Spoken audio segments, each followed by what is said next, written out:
Välkomna tillbaka till denna bolagsdag. Vi ska nu lyssna på ytterligare ett intressant bolag, Enzymatica. Bolaget presenteras av bolagets vd då, Claus Egstrand. Varsågod Claus. Thank you and good afternoon everyone. And thank you for inviting Enzymatica and me to this meeting today. In the next 12 minutes, I'll cover three things. A very brief overview of who I am. A brief summary of Enzymatica, as I'm sure a lot of you have heard that story already. But more importantly, take you through some more detailed insights on the growth journey that we as a company are on for ourselves and our investors. Next slide, please.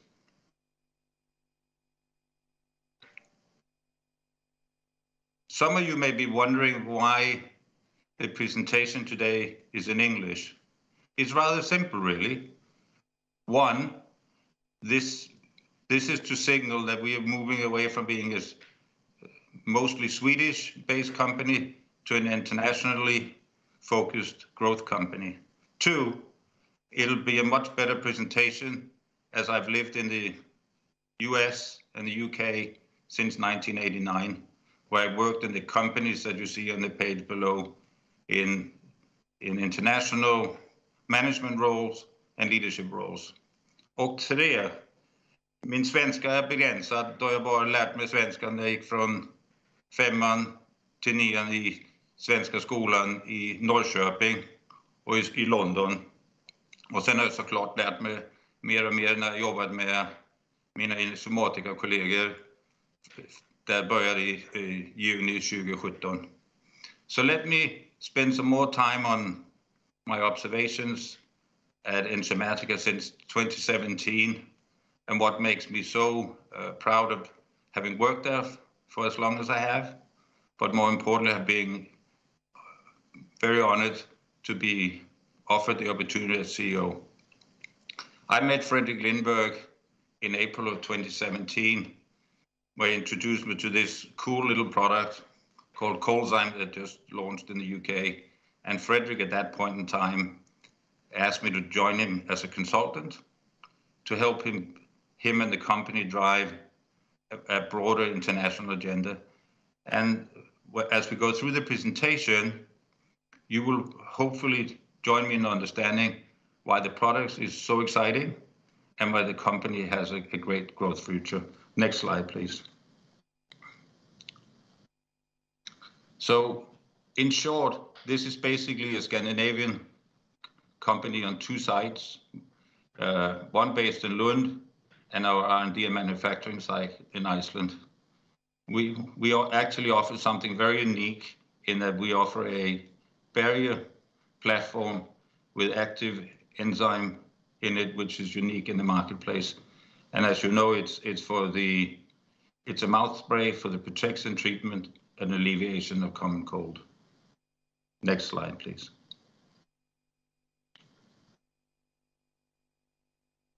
Next slide, please.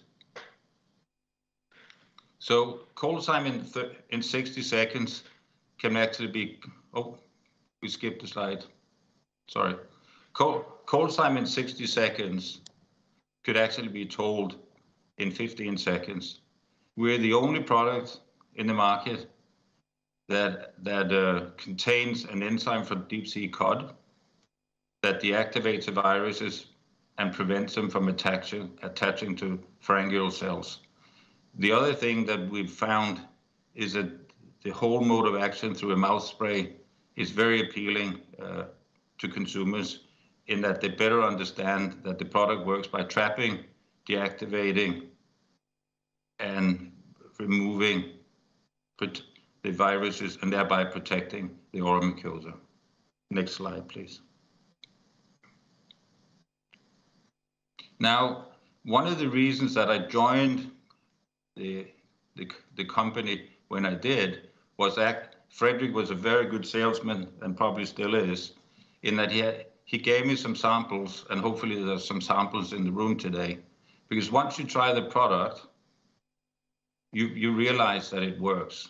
And what's even more satisfying is as we roll out the product to other countries outside of Sweden, we see very similar consumer response rates to the ones you see below. In my tenure in consumer healthcare, which is very long, I have never seen data like this, i.e. that 68% of consumers are satisfied, are very satisfied with the product, and a repeat purchase rate of 88%.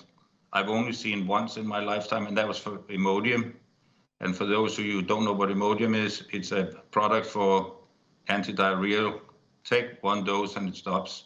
This product has similar repurchase rate as a product like that.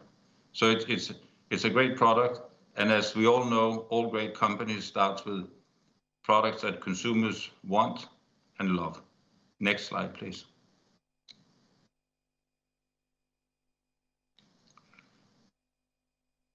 Now, this slide, I will just point you to the graph below and to the very right where there's a little bar that's called Sweden. The other markets are the top 10 markets globally, where we either have no agreements or agreements where we haven't launched yet. So basically we have agreements for Germany, UK, Russia, Italy, and Poland. We're not in Indonesia. We're not in Brazil. We have agreements for Japan and China where we haven't launched. And in the US, we're still evaluating the best route forward. The global market, or the markets in which we have signed agreements, is worth about $20 billion US. And if we can just achieve a fraction of the 5.5% market share that we've achieved in Sweden, it's very easy to see, I hope, why we're all very excited about the future ahead of us. Next slide, please. Now, it's one thing for us to be excited. What's more important is for big established consumer healthcare partners to be excited. And it takes a lot for a small Swedish company to sign up agreements with established consumer healthcare companies such as Stada, that's in the top 10 in Europe and the second largest consumer healthcare company in Russia. They're launching, or have launched, and will be launching the product under their own brand, Viral Protect. It's whole nother thing to get a product, a company like Sanofi to buy into our product, i.e. launching products under established brand names in Italy and France, in Italy under the brand name Serenol, and in France under the brand name Physiomir. So great achievements for our small teams in in Iceland and Sweden, and we're all proud and looking forward to the next launches. The other thing that we should also mention is that we announced 2 years ago that we signed an agreement with Shanghai Pharma, the first largest consumer healthcare company in China. We're still undergoing registration process, but 3 preeminent companies that we wouldn't have been able to sign agreements with if they didn't believe A, the product was great and the clinical substantiation was stellar. Next slide, please.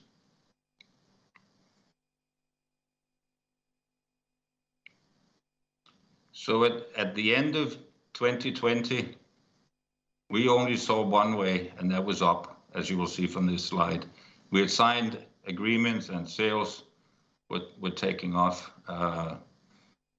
We were very confident that thanks to the hard work from our regulatory department and our quality teams and manufacturing teams, that we had a class 3 classification, opened doors for many more agreements with big consumer healthcare companies. So the future was looking very, very bright. Next slide.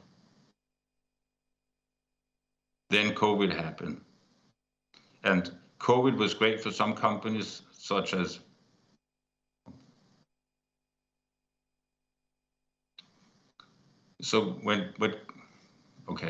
and then COVID happened.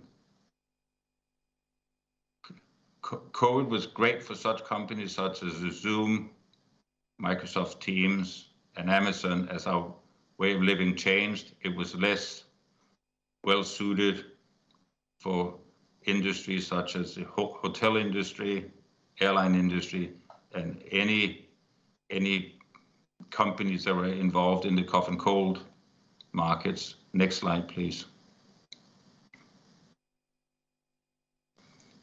As we basically have been faced with 1.5 seasons of no colds, thanks to social distancing, hygiene measures, and people being under various levels of lockdowns in various countries. So we very quickly have gone from the sky is the limit in 2020 to a significant impact on our sales in 2021. Next slide, please.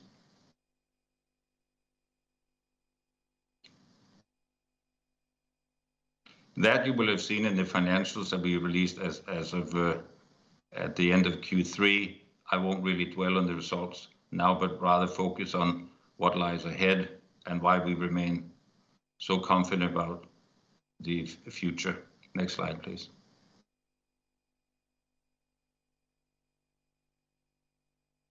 Because one of the things that we all believe, or more importantly, that the scientists believe, is that one day the COVID-19 or SARS-CoV-2 will just become another coronavirus.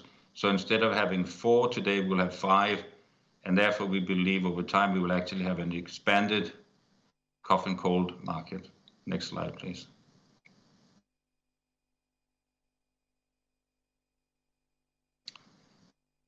So before we look forward and look at more detail as to why we think we're in such a good place, is that by 2020 we've done everything right.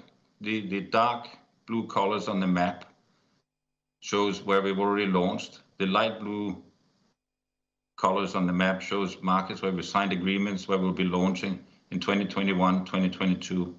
And some of those markets might slip into early part of 2023 because of delays in registration. But we're in a very solid place.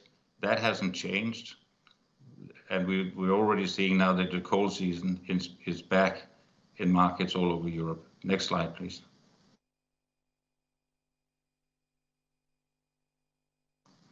More importantly, and what makes me incredibly proud, is that we didn't panic.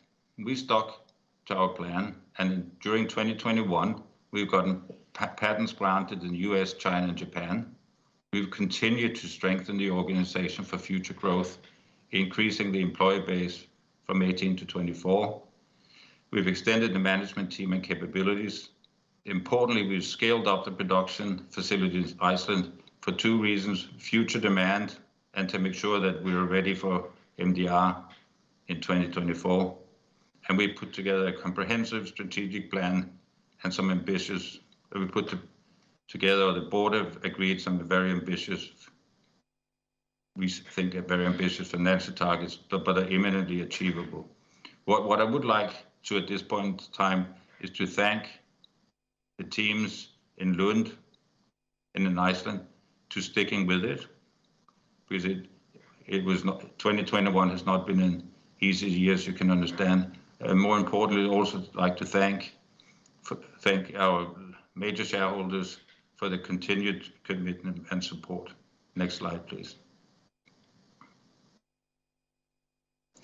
Now, the 2 bullet points that was at the end of the last page was, one spoke to our strategic plan and one spoke to the financial targets.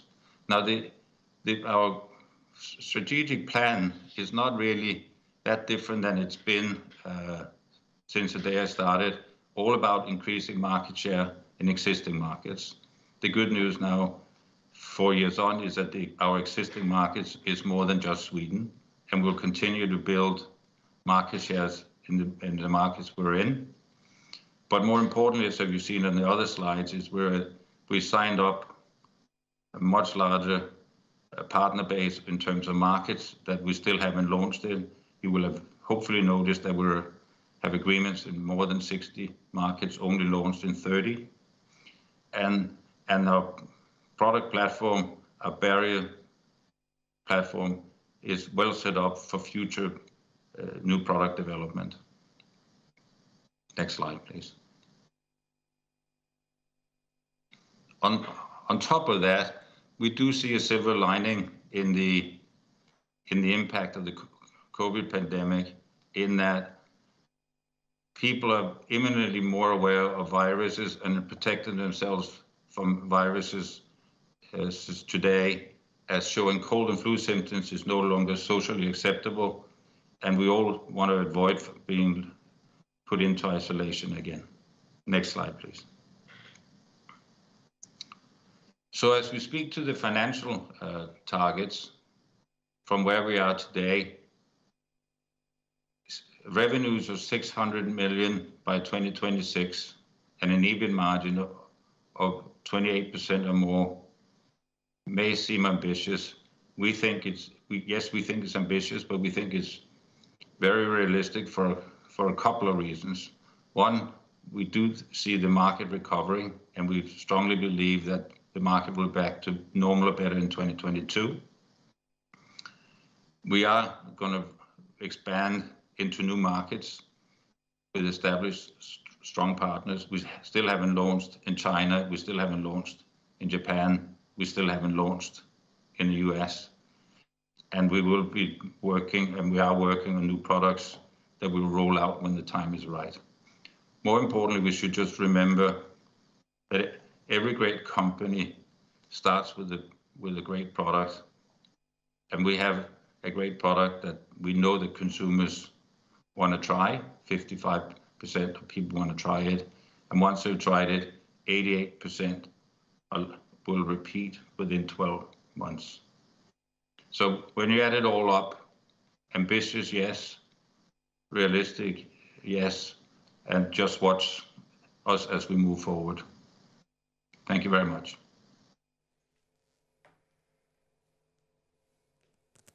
The next slide will just summarize what I just said. Sorry. Which is why invest in the Enzymatica. I wholeheartedly believe that we have the best product in the virus protection, cough and cold alleviation in the marketplace. Excellent product reviews and repurchase rates demonstrate that.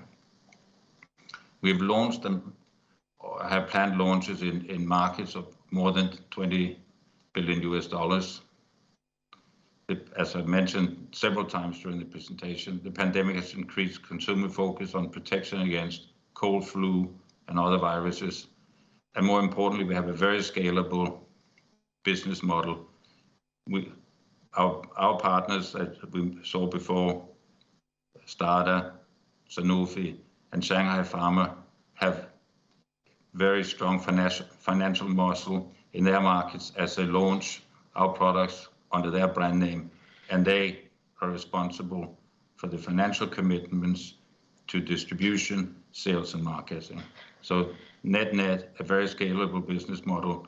So we look forward to the future with strong belief. Thank you. Thank you very much, Claus, for a very interesting presentation. I would basically start with the first question. Is, given your extensive and quite impressive background, would you be able to crystallize what are the main, let's say, 2-3 features of Enzymatica that drew you to the company? Products,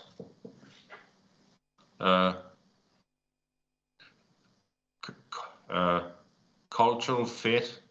It was actually nice to be back in small. I grew up in Denmark. Small was beautiful. I moved to the US and realized that big corporate jobs are not necessarily the sexiest things on the planet. It looks good on paper, but you get so removed from actually building and growing a business.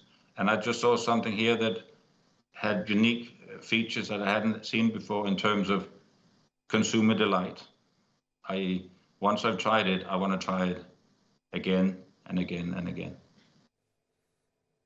I see. If we You have some very, very strong consumer healthcare partners such as Stada and Sanofi. Basically, the same type of question I put forward to you. What would you say are the main features of Enzymatica's products that drew them in as partners, and where do they see the product-specific strength of ColdZyme in their respective marketplace?